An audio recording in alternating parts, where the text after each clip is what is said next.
Welcome to the Base Coat Brainiac podcast. My name is Austin Hauser. I am Chief Brainiac over here at Base Coat Marketing.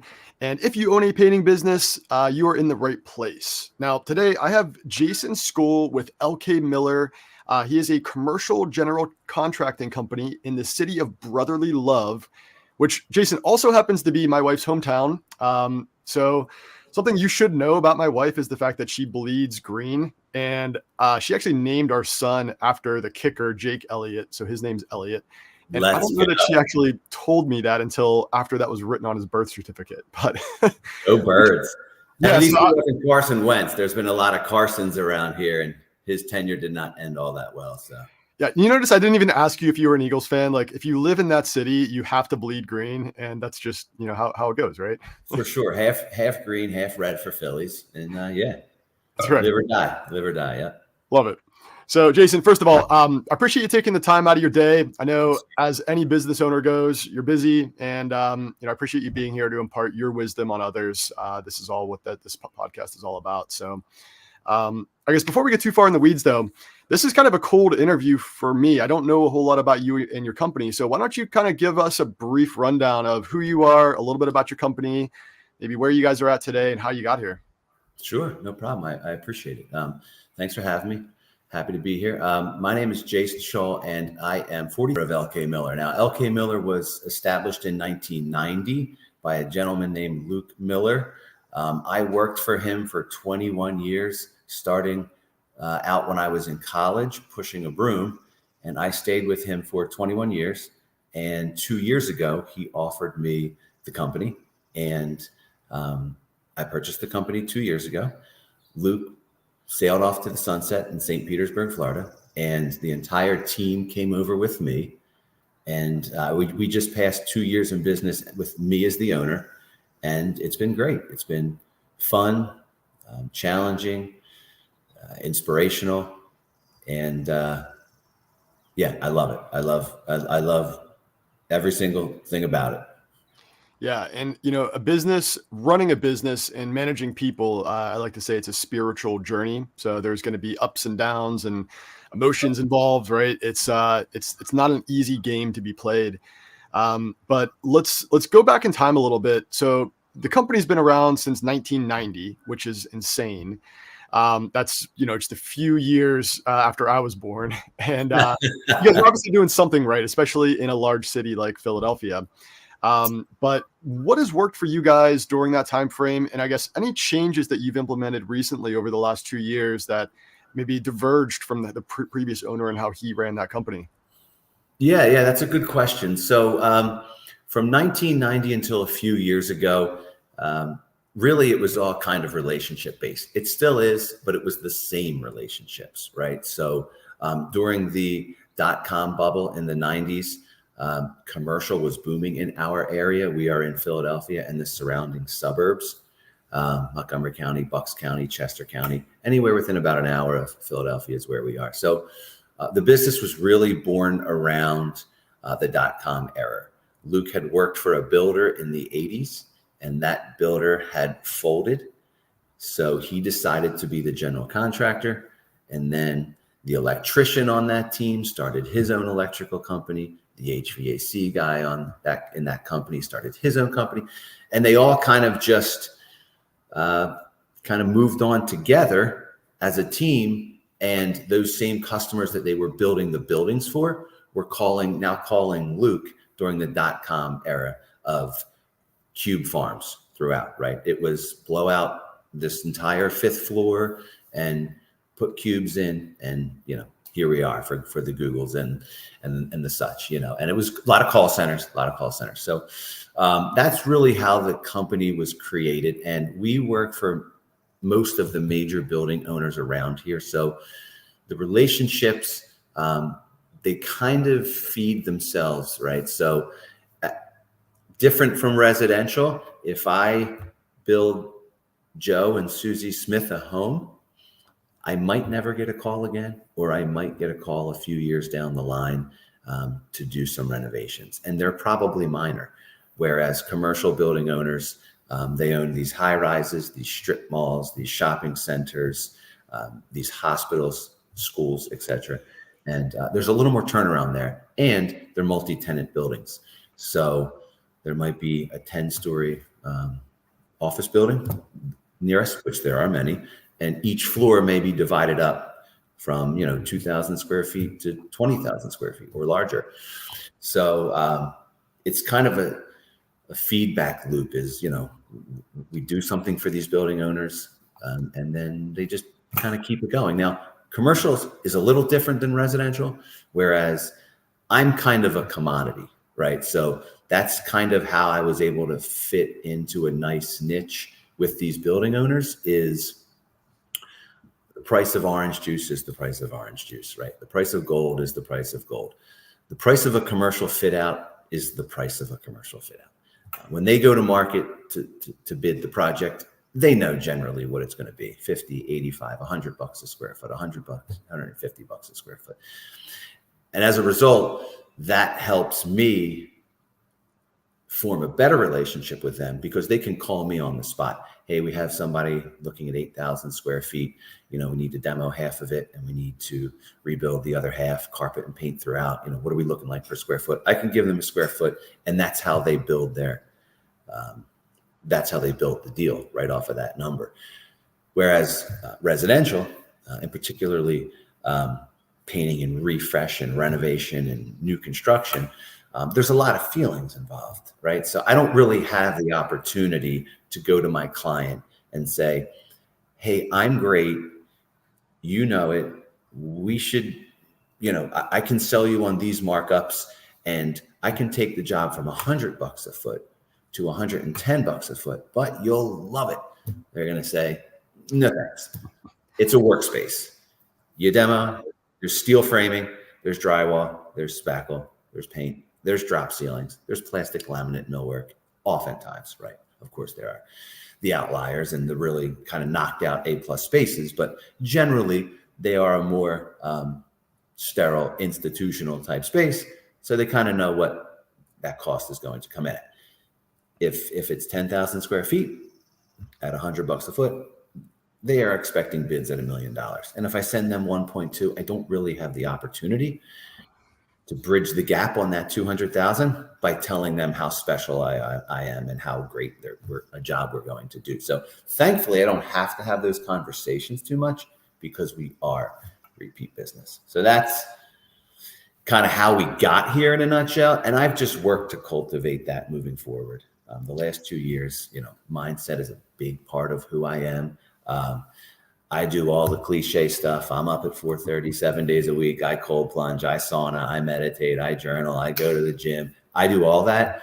And as a result, running a, $12 to $15 million a year company is really a light lift for me, quite frankly, because I'm doing tough stuff throughout the day. And I like that. So I've really been able to work less as the owner of the company the last 2 years and focus more on business development, my personal health, cultivating relationships, right? So back in the day, I didn't really have time to do this, because we were just, it was Luke and it was me and it was our employees, and we were just go, go, go, go. But I've stepped back the last 2 years and learned to breathe. And I do transcendental meditation, which kind of, for the last 10 years, which really helps me organize my thoughts. So works. Love it. Probably about as easy as it's ever been. And we've been busier than we've ever been. So in the middle of the Venn diagram there happens to be everything I just listed. And I think that there's no coincidence that business has been the way it's been. Completely agree. And I would love to spend an entire hour talking to you about the power of plunging, meditation, saunas, working out consistently every day. I mean, you just literally listed off my entire morning routine. And so I'm right there with you.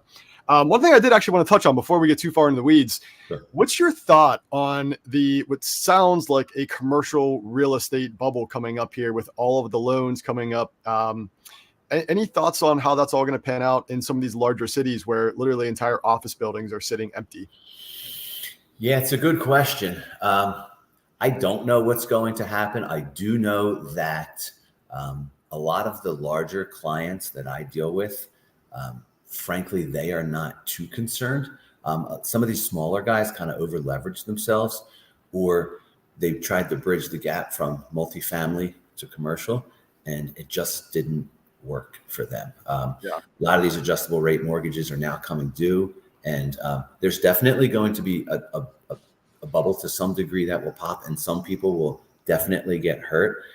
But I can list you a dozen people right now that are sitting, waiting, licking their chops. So it's like any other bubble. I'm, like I said, I'm going to be 44 next month. I am old enough to remember what 2008 did to commercial. Yep. And it kicked our butt. But frankly, that was because we had all of our eggs in one basket, in the office space basket. We've since grown from that, and I've since taken it another step in the last 2 years. So now we do a ton of medical, several dentists, orthodontists, pediatricians, all happening. Do a lot of retail, vanilla boxes. Retail, frankly, I could argue is a more interesting talking point, insofar as when COVID happened, I thought, okay, well, brick and mortars are just definitely going to dwindle. I mean, who the hell is going to go back to a mall or shopping center? And I know many retail owners, and they've been jamming. We are doing a ton of retail right now, and I don't know if it's more as a front for the store, and their online sales have kind of hockey stick. I don't know, but I know that we're doing a lot of retail, and it's coming back about as hot as it's been in the last, say, 10 years. And you would like this. We're doing saunas. We're doing stretch places. We're doing gyms. We're doing yoga studios. The personal wellness space is booming. I just signed a contract yesterday for a wellness center nearby, IV infusions, these sorts of things. So, yeah. Yeah, it's nice living in a city with options like that. I'm down here in a little beach town in Wilmington, North Carolina, and I actually just Googled for a place like that the other day after having an infusion recently, and it's a game changer. Highly recommend it. Yep. I agree. So, all right, let's get into the weeds. Relationships. You brought it up a few times. As we all know, commercial is 99% relationship building, but how do you find those relationships? Like, where do you even start? Again, most of our clients, especially on the residential side, struggle to build those relationships. So what does that look like for you if you were a new painting business owner or somebody who hasn't really dabbled in commercial all that much? Where would you recommend starting? Yeah, good question. I actually have several good friends who are commercial and or residential painters. So we have this conversation often. Thankfully, I've had a couple people tell me recently, I don't know what you're doing, but keep doing it because you're one of the busier guys that we work for right now. So then that naturally leads to brain picking and the like. And the conversations that I have with them are from 1990 until 2 years ago, we didn't market. We didn't have a website. We didn't have company vehicles labeled. We had one box truck and a small sign outside of our building. That was it. And again, the phone just rang. I mean, we could have been sitting there trying to do everything but work, and the phone would just ring because it was the repeat business. But what I've tried to do is, when I was offered the company, I thought, okay, how do I add value to this company, given that myself and Luke were the prime estimators and project managers? I'm going to lose an arm as soon as I buy this company. He's gone. Half of my revenue stream is gone. Can I create a business based on half of that? Yes, I made it such that I could. Now, how could I recreate that other half that I lost? How could I grow back my arm in a sense?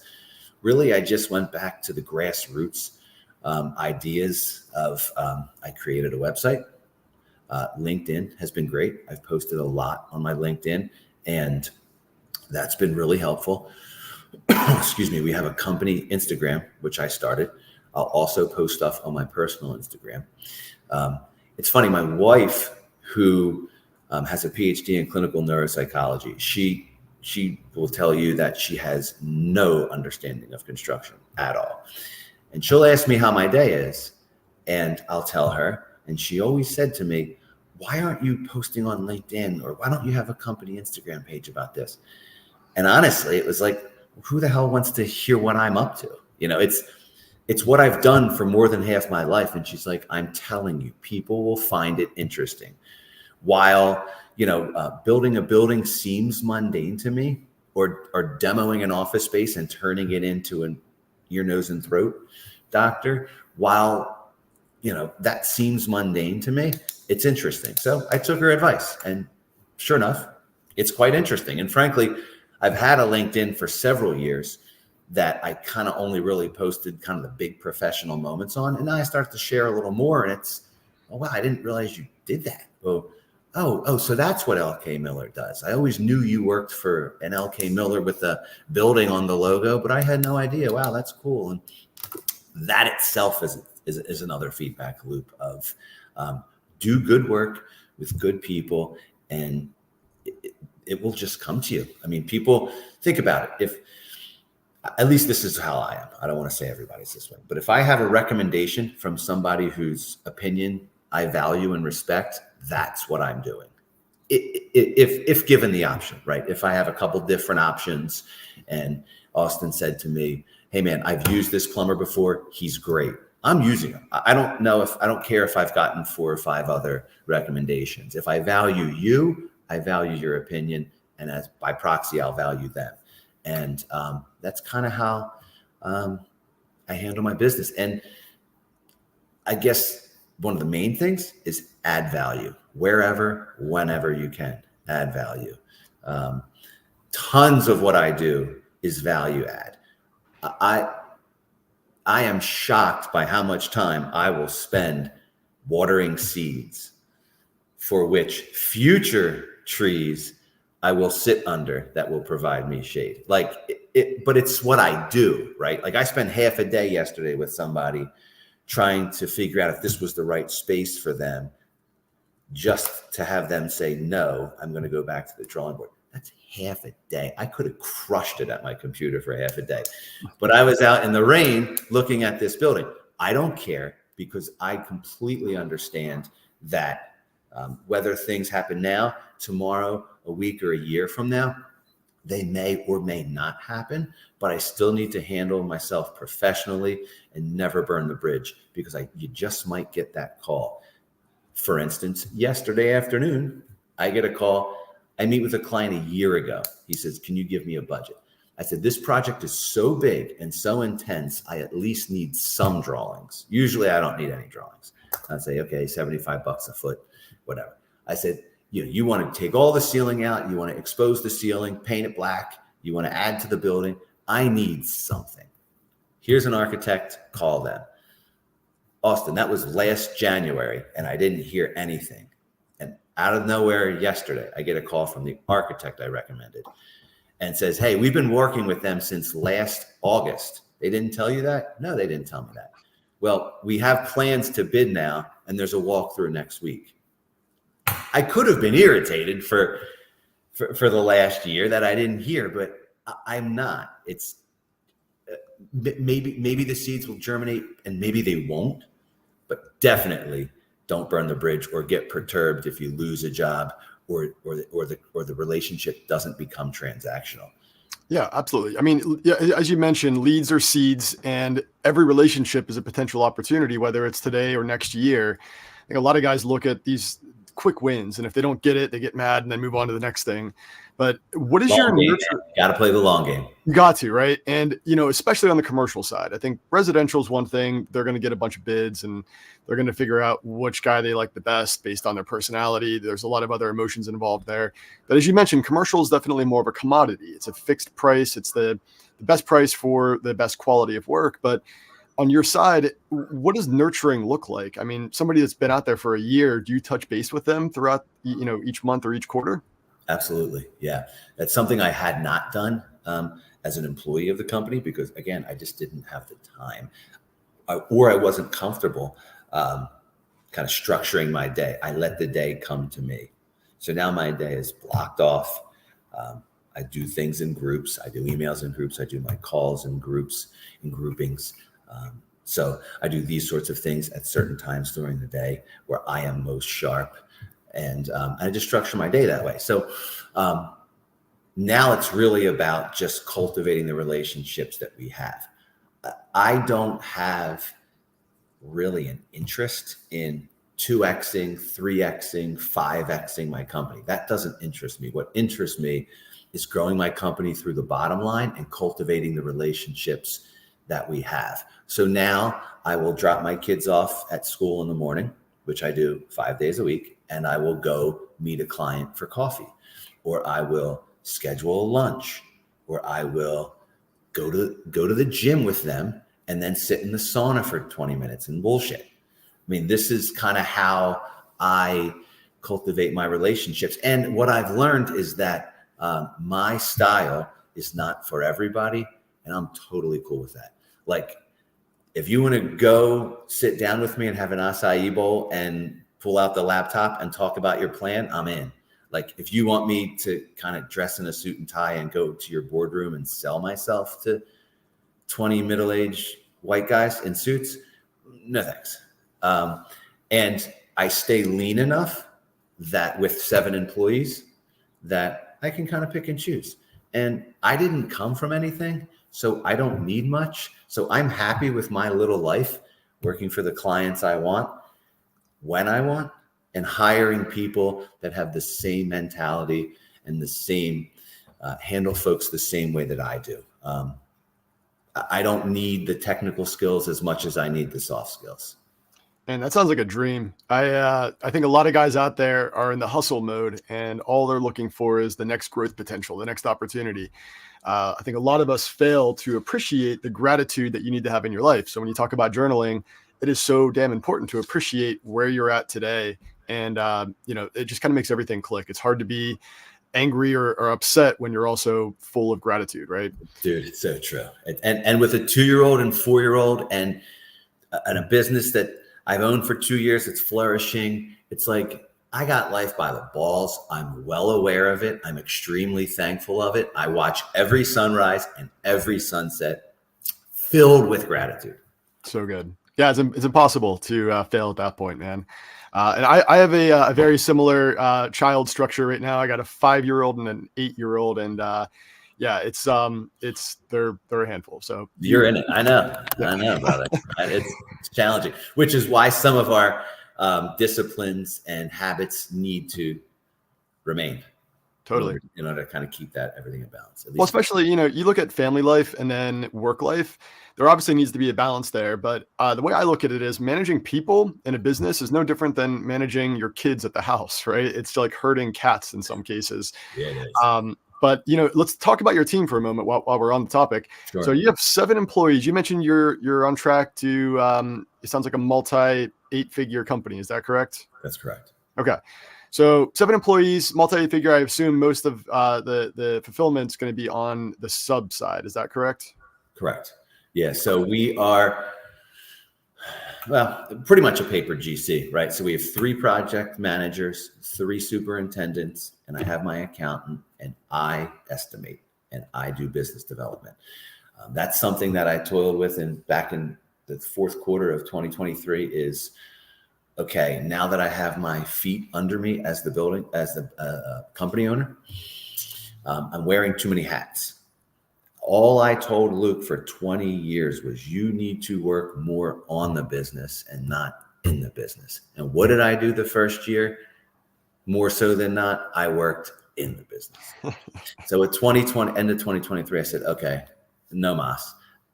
2024 has to be different, and it has to start with me. So I talked to my team. I said, look, I am going to not project manage anything. The decision for me was, do I hire a salesman and then do I do the project management? Or do I hire some project managers and superintendents and do I sell? And it was kind of an easy decision for me, going back to cultivating relationships.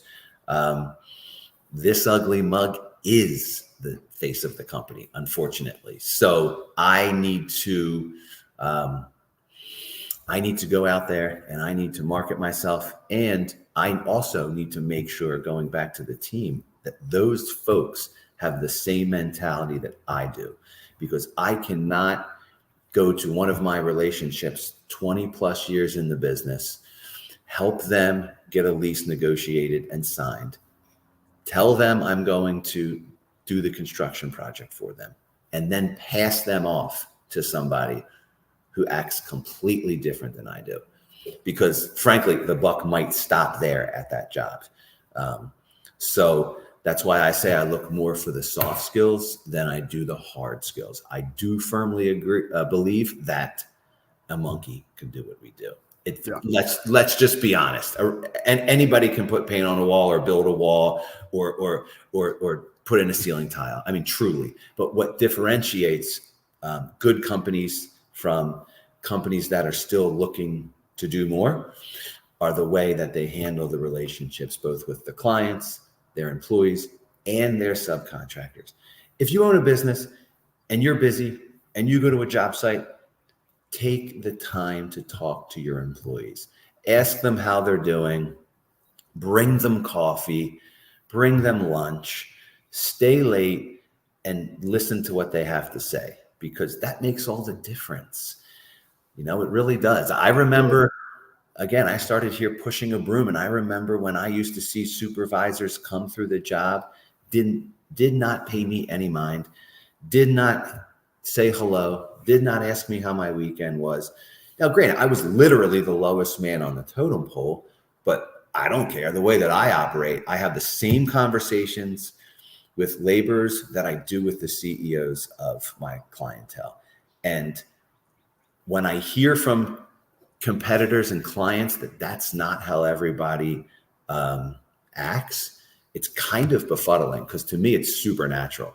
Like, what do you mean you're treating people differently? Like, I'm talking to you right now like I would a laborer for me, or somebody that owns a national insurance company that I'm building for. I mean, and okay, you know, look, I'm covered in tattoos and I have a big beard and I'm 43 and sometimes I curse too much, but like, that's not cool for some people. And those that it is, they'll come back, and I just have an abundance mindset on life. Yeah. And I just give my time, I give my energy, I wear my emotions on my sleeve, and that's not cool with some people, and that's okay, because they're not the people I want to work for. Yeah, it's I think you've nailed it. I mean, first of all, there's going to be an abundance of business out there in any industry, and I think a lot of guys have that scarcity mindset, and that's just such an anchor for a lot of guys in business and personal life. Absolutely. Yes.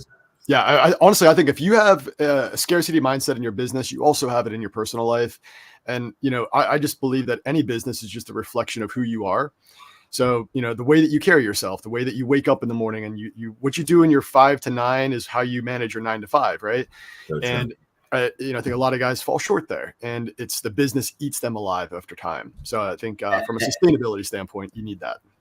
Agreed. And going back to kind of taking care of yourself and your company, if you have any employees, if you have 1 employee or 100 employees, you owe it to those employees to take care of yourself. All too often, construction has the stigma of, you know, the big old guy with the belly and the drinking problem and the cigarette hanging out of his mouth and the cursing, and he calls his wife his old lady, and he's, you name it, right? And it's like, that's crazy to me, because that is getting fed down to your employees, both looks, right? Because they're going, okay, this is the captain of our ship. Well, it's okay if I look slovenly, you know, or it's okay if I tell this homeowner to kick rocks. But you're a ticking time bomb, right? And if you have any employees that rely on you to help feed their families, for God's sakes, get your shit together. Get a little healthy. I mean, if you were to drop dead tomorrow, it's not only your family, it's all of your employees that have to go look for work. And who wants to put anybody in that position? Yeah. I mean, look, this is a topic that I'm very, very passionate about. And likewise, I mean, I could go on a jag for 4 hours with you about this. Yeah. So I think, you know, let's just pause here and discuss this for a moment, because I think it's really important. And that is the fact that, like, I look at the way that people used to run a business back in the 90s, early 2000s as being a boss, right? Like, you were the guy that pointed the way and you told your team what to do.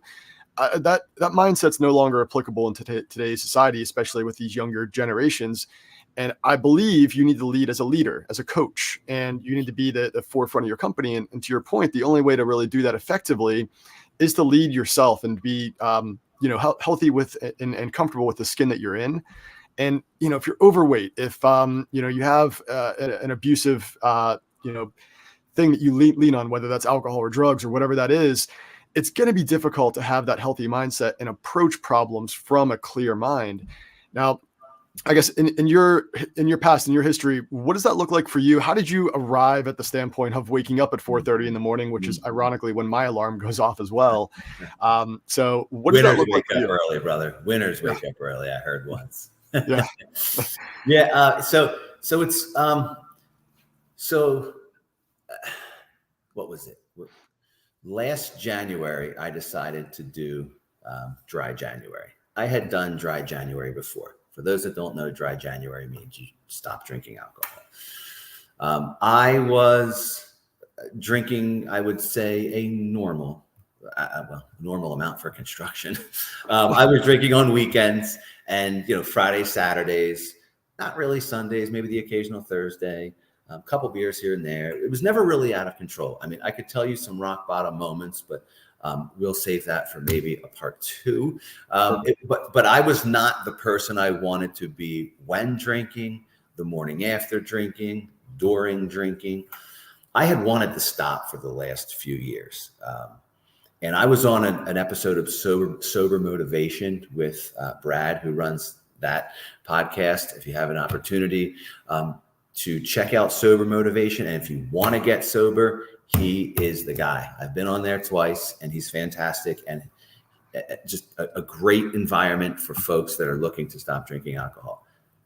Listen, I don't want to come off like stumping, because it's one of the most annoying things to me when someone says, I did this and here, but I'm just going to share my story and hopefully those can relate. Yeah. So last January, I did dry January. Felt great. February 1st, historically, I had said, okay, great. February 1st, it's on. Well, then I was like, well, what? If I feel so good, why would I stop now? So I said, dry February. Well, let me try dry March. Well, shit, this is feeling really good. So I kept doing that. And then I said, okay, let me see if I can do 6 months. Did 6 months.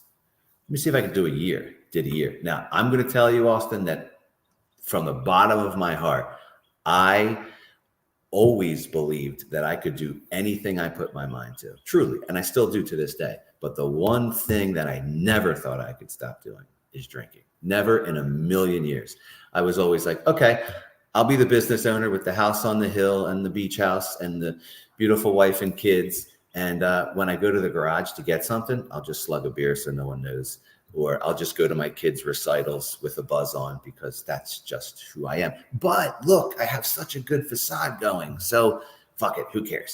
Mm-hmm. That's what I thought.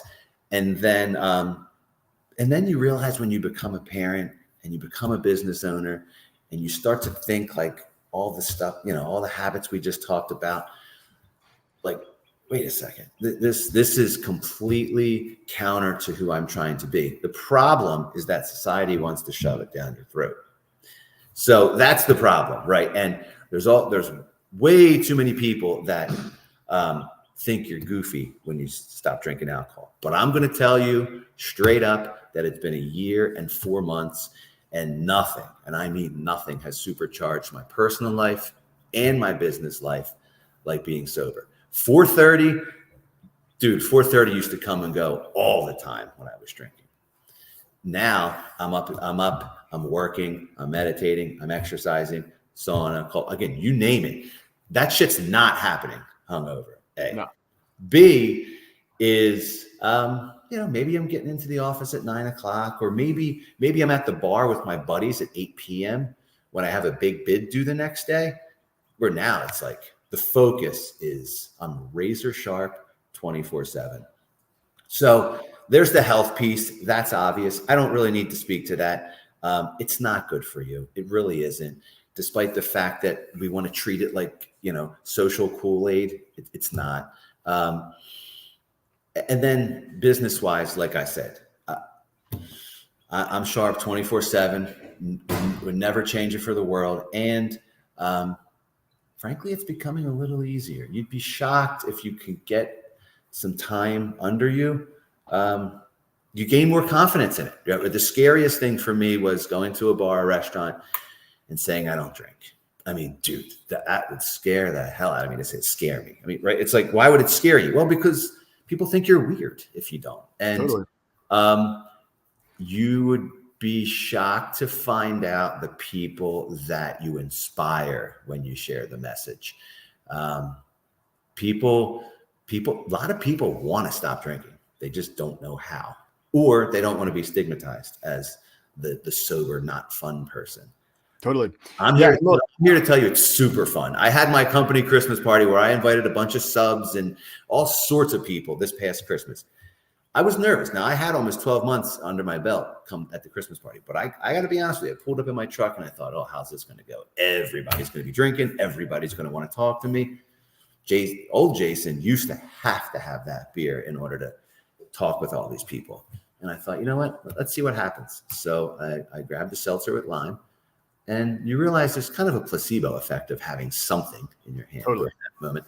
And it went great. And in fact, you know, you start to see people get a little out of hand. It's like, oh man, that's kind of that's what I was doing. Like, and it kind of taints your view a little bit. And then I got in my truck and I went home, and I got to be honest, there's not many more times in life where I've been more proud of myself, leading that many men and women and their wives and families, and A, doing it sober, but B, having some really good inspirational conversations with a couple of them who I just kind of chalk them up as alcoholics. And they're like, dude, I've been I've needed a North Star to go on this journey with me. Like, help.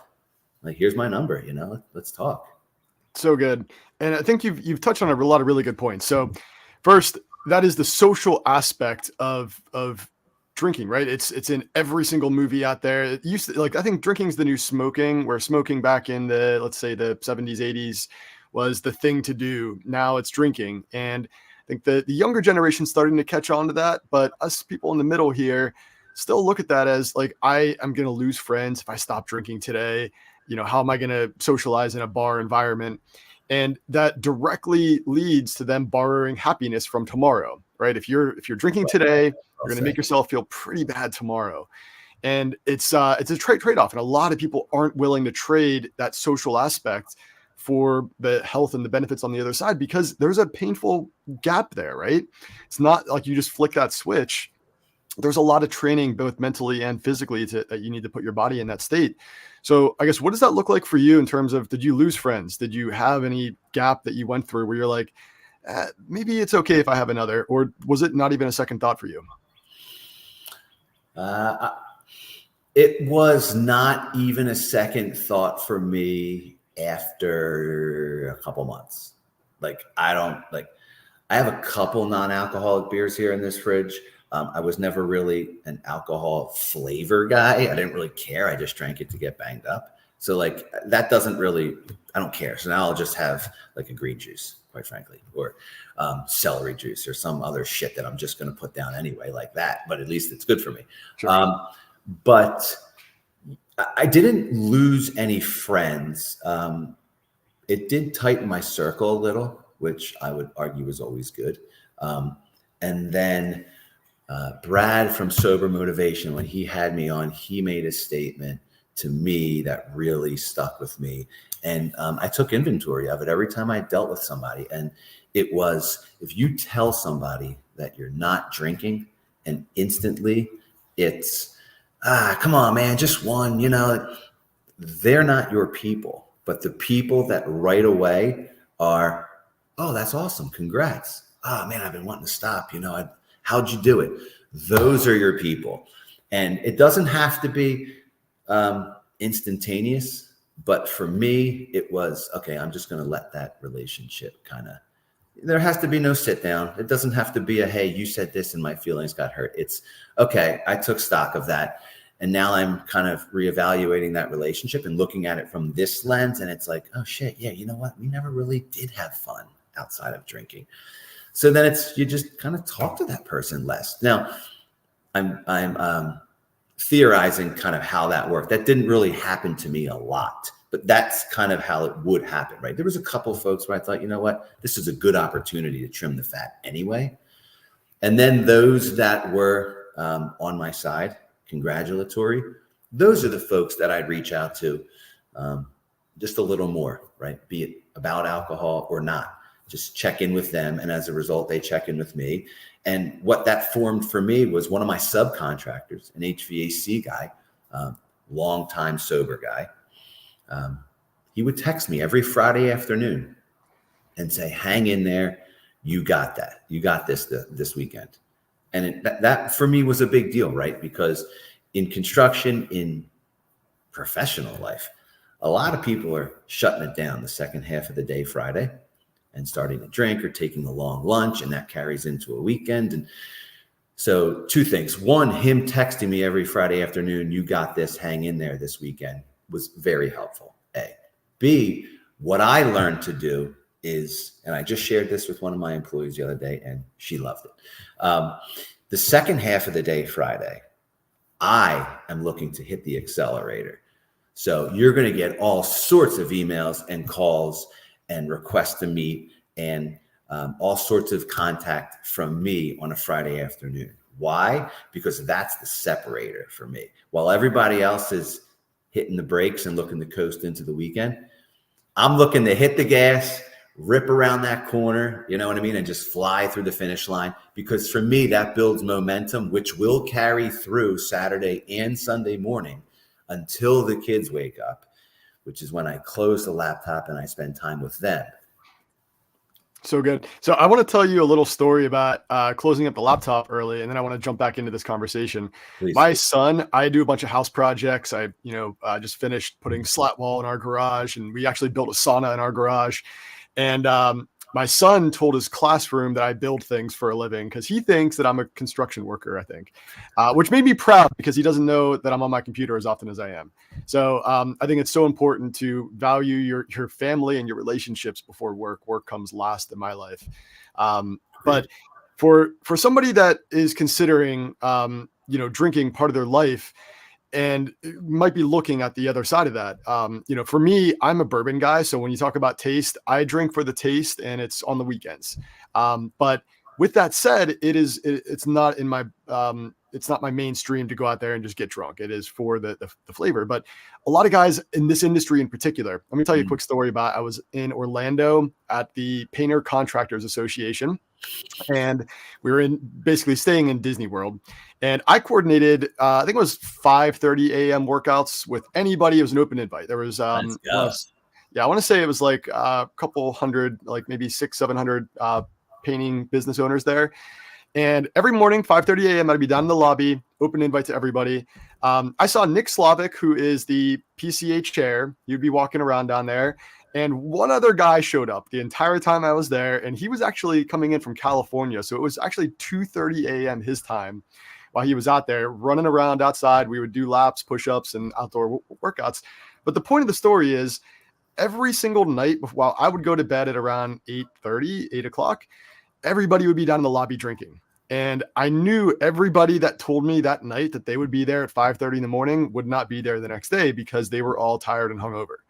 So based on the fact that so much of this industry has that instilled in them and they feel like that's part of their life and they need to, where would you tell somebody who might recognize the fact that they want to stop drinking, they need to stop drinking because it's going to be better for them on the other side? Where would you recommend that they start?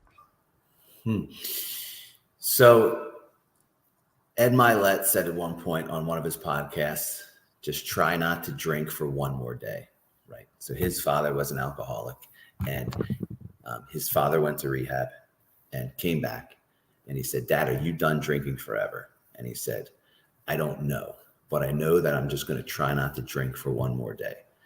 And that stuck in my head a lot because 4 or 5 o'clock on the 5th, 6th, 7th day was tough, man. I mean, you start to kind of feel like there's something crawling under your skin, and it's true. And I would think, I just got to try not to drink for one more day. Like, I know that if I wake up sober, I'm thrilled. I mean, to this day, I wake up and I do a little fist pump in my head. Like, I'm clean. I'm good. You know what I mean? I'm not starting off in a hole right away. So I would say, and talk to people, definitely talk to people. The more that I would tell people what I was trying to do, the more good feedback I got. Again, if you tell somebody, hey man, this is the first day I'm going to try not to drink, and they bust your balls, then you separate those people off from your life. If you're sitting in the barber chair and you just kind of bring up the conversation and your barber's all about it, that's your guy, right? Keep in touch with him. Go there more. Hey, how are you doing with this? Is there anything that you're trying to stop doing? Because what you realize is it's just an addiction. It really is. So as far as professionally, what happens? Well, for me, the new addiction became scaling the top line. All of that wasted energy and effort of, oh man, it's 2:00 Friday. I can't wait to get to 4:00. Am I going to have a craft beer? Am I going to have a bourbon? What bar am I going to go to? Dude, you just wasted an hour of your time that you could have been sending out a proposal and jamming the top line. Or you could have maybe had a sober lunch with a client who might look at you and say, wow, this guy really has his stuff together. He's sharp. He's not a contractor who's going out for a cigarette and staying too late for drinks. And so where would I start? First, look, your listeners have a great opportunity in the painting industry, because from a guy who has been in this industry as a commercial GC for more than half of his life, some of the folks, unfortunately, that have some of the worst rap are painters, because it's easy to be lazy. It's easy to say, I'm just putting paint on a wall. I can have the coveralls covered. I can have the cigarette hanging out of my mouth. I can have the big belly. I can drive the piece of junk car. It's just a bad look, right? And how you do one thing is how you do everything. So painters, please, contractors as a whole, and I'm trying to hold myself to this standard personally, but get your shit together. Clean up your act. Have a nice haircut. Bathe. Wear clean clothes. Be mindful of your shoes. Your vehicle matters. I'm sorry, the client is not materialistic if they're judging you off of your vehicle. They're just realistic. They're humans like the rest of us do. Do you want your couch to pull up in a shitty minivan, or do you want your couch to be delivered in a nice box truck? Unfortunately, we all judge people, consciously or subconsciously. Consider that when you're rolling up to a house to give an estimate, and just do a scan. I do every time I get out of my truck. Okay, what shoes do I have on? What pants? Okay, how do I look? Fix the head, boom, gone. Just take a couple seconds. And for me, I wear the same shit every day. It's an LK Miller button up. Take the thought out of it. It's a polo, jeans, boots, same thing. Saves me time in the morning. I dedicate that energy to other decisions. And I know, in case I get too busy to take inventory of myself, that I look at least somewhat presentable. Yeah. No, and one thing you mentioned there that I follow as well is just find clothes that look good, that feel comfortable, and that you can just put on every day. You don't have to overthink it. That's why you see so many CEOs in black turtlenecks or black tees every day. It's because they don't even think about it. They just put the same shit on every day and they get to work, which is ultimately the most important thing that you can do between 9 to 5. When we look at scaling a business, it's obviously way easier if you're in the right mindset. Now, what is your goal for the future? You've been the owner of this company for the last 2 years. It's been the majority of that seems like it's been on a sober track that has allowed you to scale and really get the momentum that you need to grow to that next level. What does the future look like for you and LK Miller? Thanks for asking that. That's something that I think about often. I touched on earlier that I'm not looking to scale revenue all that much. Would a little bit be helpful if it's with the right client? Sure. But what matters to me is that we have a culture that goes beyond our building and beyond our projects. So, is the review good? The review's okay, but not a lot of people are doing the review. It's like anything else. People will forget what you did for them, but they'll remember how you made them feel. So I want everybody to kind of operate how I operate. So that's a main point of kind of where I want to go, is just do more team-based exercises, Every Tuesday, we meet for lunch, a couple hours. I bring food for everybody and we chat, we chop it up personally, professionally. A little more of that would be good.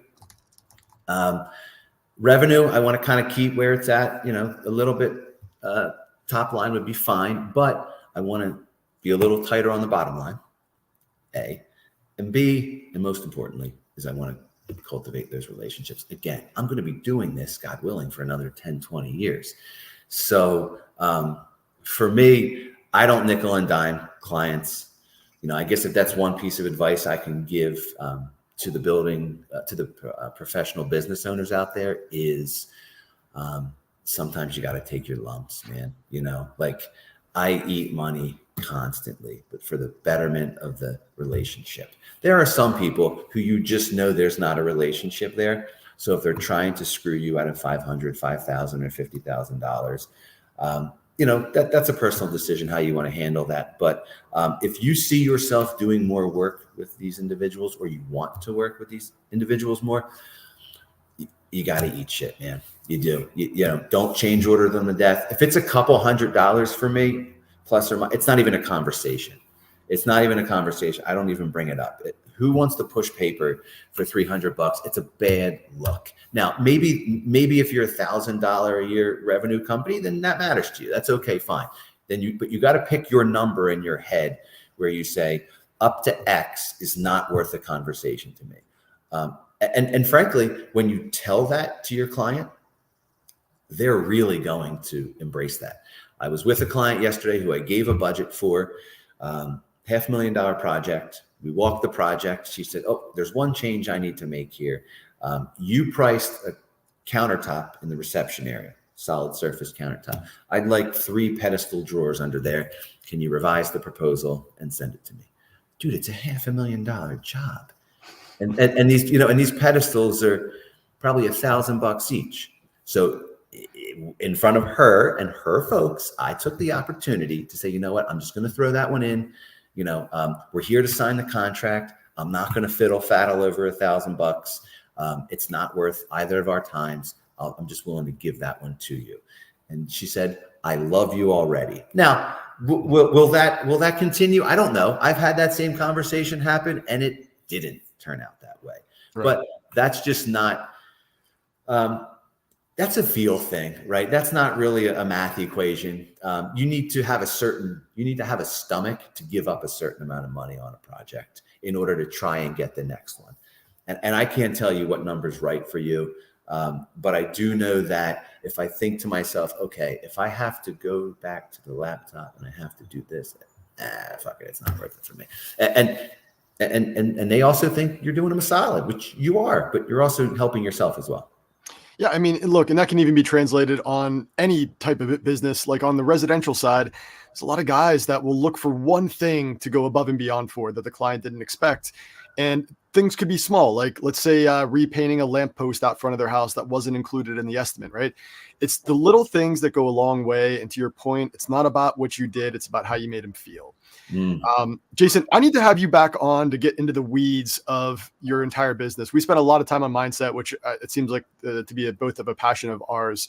But before I let you go, though, I want to ask you, do you have any one last piece of advice that you can offer up our audience or anybody listening in that if, as a business owner that you wish you could scream from the mountaintop that could benefit anybody listening in?